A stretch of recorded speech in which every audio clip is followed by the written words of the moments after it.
The Queen of Granada, by M. Riff. Chapter 75, The Couple. Many passengers in the front rows of the bus had already taken sedatives on the plane.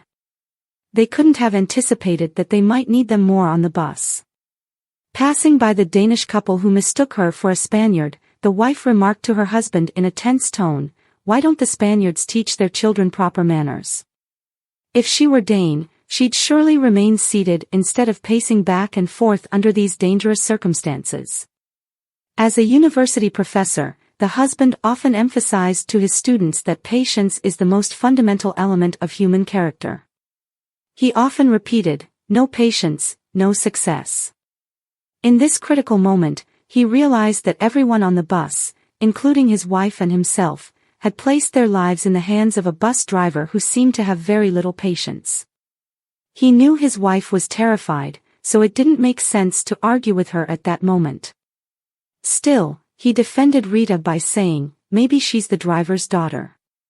She must be as scared as the rest of us, seeking comfort from her father."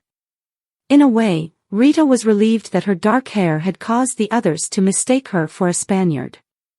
It meant she didn't have to respond to the wife's ignorant comment.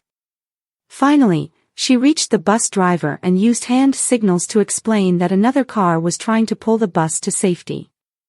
She suggested he put the bus in neutral and release the handbrake.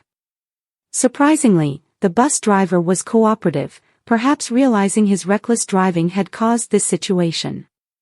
Rita recognized this reaction from hyperactive boys at school who, after failing an exam, suddenly became calm and manageable. The bus driver gently released the handbrake and pressed the clutch. The bus inched forward but remained stuck on the Land Rover as a counterweight. Rita returned to her seat, signaled to Tobar that he could proceed, and watched as he put the Land Rover in reverse and revved the engine. The bus, perched on a steel girder, started moving backward, emitting a sharp, grating noise that strangely soothed the passengers, as it was an indication that someone was attempting a rescue. After a while, the noise stopped, and the bus came to a halt, with the Land Rover still exerting considerable effort to tow it. Rita looked at the wire between the bus and the Land Rover, which was as taut as the string of a bow. Suddenly it snapped, the Land Rover shot like an arrow backwards, and disappeared into the fog. Some passengers screamed as the bus started moving forward again. The bus driver quickly released the clutch and applied the handbrake again.